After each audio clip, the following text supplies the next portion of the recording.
Assalamualaikum warahmatullahi wabarakatuh. Oke, baik.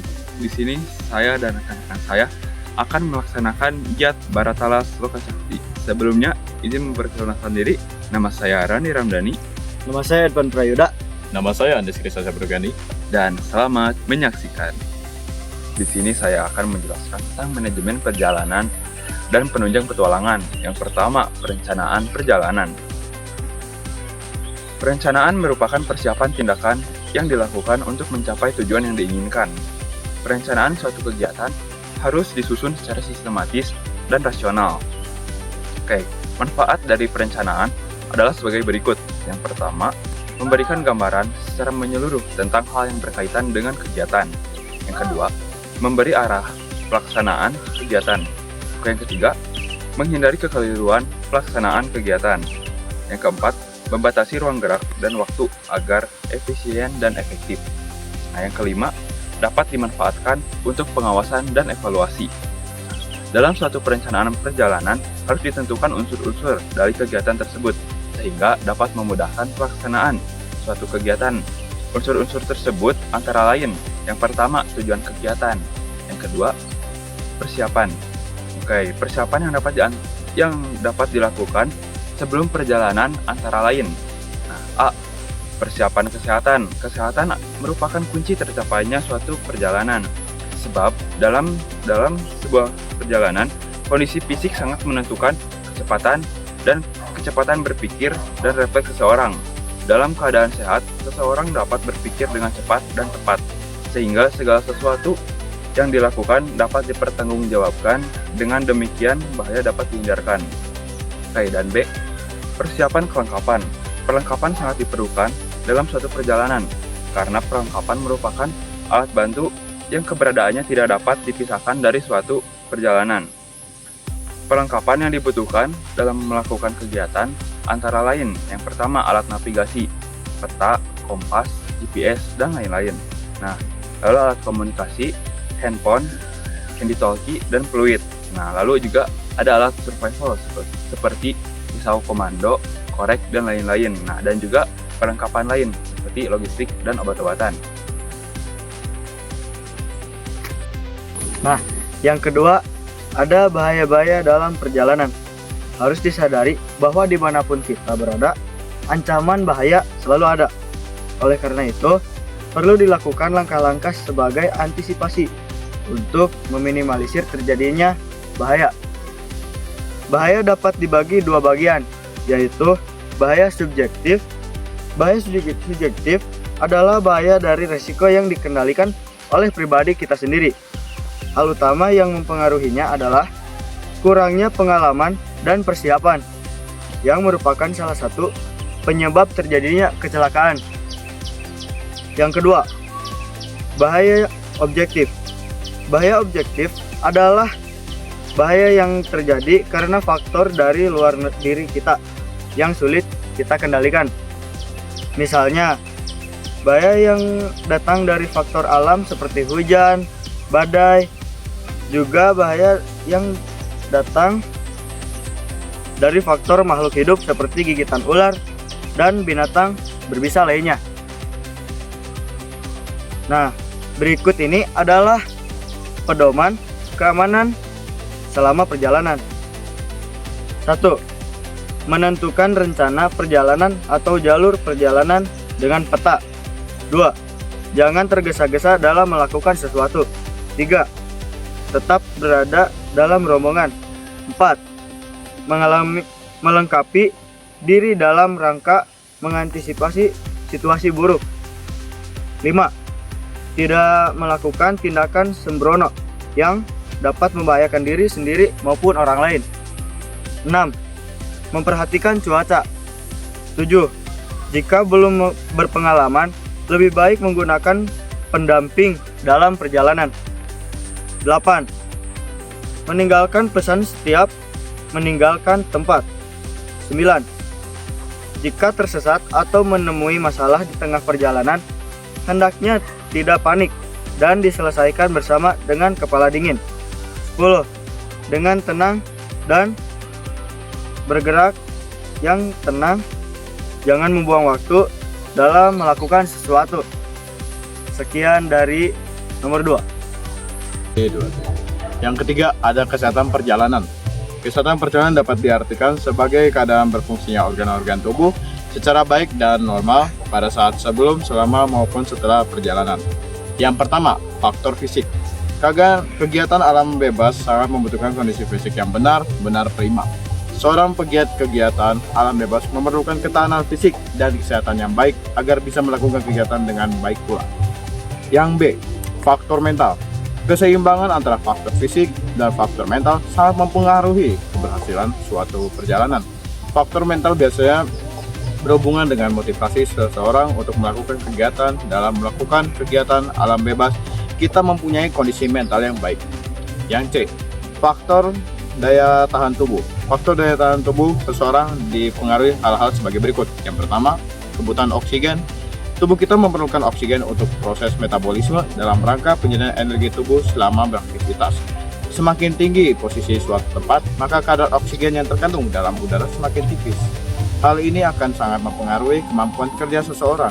Kadar oksigen yang semakin menipis dapat menyebabkan mountaineering sick atau penyakit ketinggian. Yang gejala-gejala antara lain seperti pusing atau sakit kepala, pernapasan terganggu atau sesak, badan lemas, rasa mual, muntah, hilang nafsu makan, mengantuk tapi susah tidur. Yang ketiga, ada kebutuhan cairan. Manusia tidak akan mampu bertahan hidup tanpa air selama 3 hari. Pada suhu normal dan 8 hari. Pada suhu 20 atau 30 derajat Celcius, kebutuhan rata-rata orang yang akan cairan adalah sebagai berikut. Yang pertama, ada suhu 10 derajat Celcius, dibutuhkan 1 liter air per 24 jam. Yang kedua, suhu 20 derajat Celcius, dibutuhkan 4 liter air per 24 jam. Yang ketiga, 30 derajat Celcius, dibutuhkan 5 liter air per 24 jam. Yang keempat, 40 derajat Celcius, dibutuhkan 6 liter air per 24 jam. Kondisi fisik seseorang pendaki gunung akan terganggu jika kekurangan cairan. Jika cairannya masuk ke dalam tubuh tidak sebanding dengan cairan yang dikeluarkan dalam arti terlalu sedikit. Cairan yang masuk maka dapat mengakibatkan dehidrasi. Jika keadaan tersebut tidak segera diatasi, akan sangat membahayakan keselamatan jiwa seseorang. Gejala-gejala dehidrasi antara lain seperti rasa haus yang terasa sangat, badan terasa lemah, denyut nadi lebih cepat, keluar keringat dingin, kaki dan tangan pucat, kebutuhan garam atau elektronik. Elektronik yang sangat dibutuhkan oleh tubuh kita adalah garam dapur atau NaCl. Kebutuhan garam seseorang berbeda tergantung daerah. Hal ini berkaitan dengan aktivitas yang dilakukan. Kekurangan garam dalam tubuh dapat mengakibatkan kram pada otot-otot tubuh. Oleh karena itu, dipenuhi kebutuhan garam dalam tubuh kita dapat mendukung kelancaran aktivitas selama perjalanan. Yang pertama ada suhu lingkungan. Suhu lingkungan yang berbeda dengan makhluk hidup sangat mempengaruhi pengaturan suhu tubuh makhluk hidup tersebut sehingga mempengaruhi daya tahan tubuh terhadap suhu udara yang dingin, terutama di pegunungan. Hipotermia juga dapat terjadi karena faktor manusia, jenis kelamin, peralatan tidak memadai, kondisi fisik, dan lain-lain.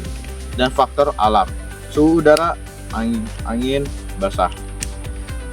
Yang ada juga gejala-gejala hipotermia adalah orang-orang akan terasa dingin dan lemas. Yang kedua, tubuh terus menggigil yang sebenarnya merupakan cara bagi tubuh untuk menghasilkan panas. Oleh karena itu, diusahakan agar penderita hipotermia jangan sampai tidur atau hilang kesadaran karena dapat menurunkan metabolisme tubuh. Yang ketiga, jika suhu tubuh terus menurun, penderita hipotermia akan mulai lemah terhadap respon lingkungan sekitar. Misalnya, kacau dalam berbicara dan tidak respon apabila ditanya. Yang keempat, jika telah berhenti menggigil, bukan berarti penderita telah sembuh dari hipotermia. Hal ini terjadi karena suhu tubuhnya yang sudah sangat turun sehingga menyebabkan fungsi otak terganggu. Seringkali korban meninggal akibat hipotermia ditemukan dalam keadaan telanjang. Karena sebelum meninggal, korban merasa kepanasan karena terganggunya fungsi otak pada orang tersebut. Penyelamat pada penderita hipotermia. Apabila kita menemui seseorang korban hipotermia, maka harus segera melakukan tindakan penyelamatan. Tindakan penyelamatan bagi orang hipotermia dapat dilakukan sebagai berikut. Yang pertama, bawa korban ke tempat yang terlindungi dari tiupan angin dan hujan. Ganti pakaian korban dengan pakaian kering. Apabila korban sadar, segera diberi air minum manis dan hangat, serta makanan juga. Lalu masukkan korban dalam kantung tidur yang telah terlebih dahulu dipakai oleh orang sehat.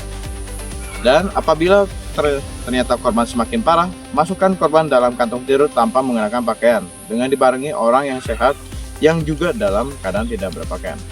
Hal ini dapat dilakukan agar transfer panas tubuh dapat dilakukan dengan cepat tanpa terhalang pakaian. Dengan cara lain dapat dilakukan dengan metode hot pack, yaitu dengan mengompres dada dan perut korban dengan handuk yang dibasahi air panas. Akan tetapi berilah alas terlebih dahulu pada kulit korban untuk menghindari air panas mengenai kulit korban. Yang terakhir, ada cara lain yang lebih sulit, yaitu merendam bagian tubuh korban ke dalam bak air bersuhu kurang lebih 40 derajat Celcius. Dan mengerti air rendaman tersebut, maka suhu air berkurang. Hal ini dapat dilakukan sampai korban benar-benar sembuh, dan kemudian keringkan tubuh korban, beri pakaian, dan baringkan di tempat yang hangat. Untuk kebutuhan makanan adalah mutlak sekali ya bagi setiap makhluk hidup, karena dalam makanan terkandung zat-zat yang sangat diperlukan oleh tubuh untuk pertahanan kesehatan dan pertumbuhan. Zat-zat yang terkandung dalam makanan antara lain ada karbohidrat, lemak, protein, vitamin, dan mineral.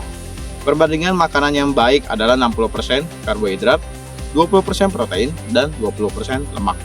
Karbohidrat mempunyai peranan paling besar dalam pembentukan energi dalam tubuh kita, sehingga diperlukan sebagai sumber tenaga dalam keadaan normal. Untuk beraktivitas kita membutuhkan energi kurang lebih dari 2000 kalori per hari. Bagi para pendaki gunung diperlukan 2500 sampai 5000 kalori per hari.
Dan kilometer 19. Mundur. Nah, kilometer 19.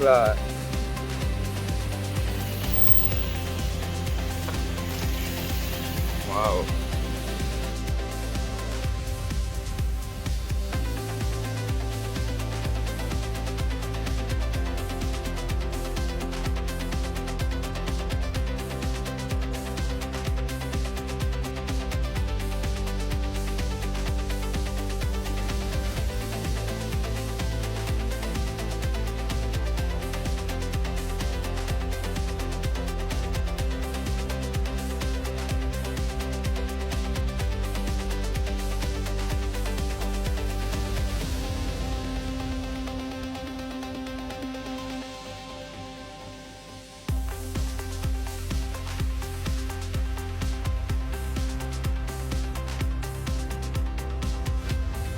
...25 kilometer dan kondisi hujan. Terima kasih Loka Cakti. Assalamualaikum warahmatullahi wabarakatuh. Karena tidak ada orang yang dapat kita wawancari, jadi di sini saya akan wawancara rekan saya sendiri. Oke, untuk nomor pertama, apa yang bisa kamu lakukan untuk menghargai jasa para pahlawan?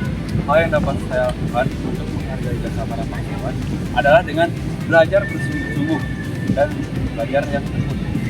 Lanjut nomor dua, mengapa menghargai jasa para pahlawan itu sangat penting? Karena pahlawan memiliki banyak sekali jasa bagi negara kita. Contohnya adalah memerdekakan negara Indonesia. Oke, lanjut ke nomor terakhir, apa yang ingin kamu ucapkan kepada para pahlawan? Hal yang ingin saya ucapkan adalah terima kasih atas segala jasa yang telah diberikan.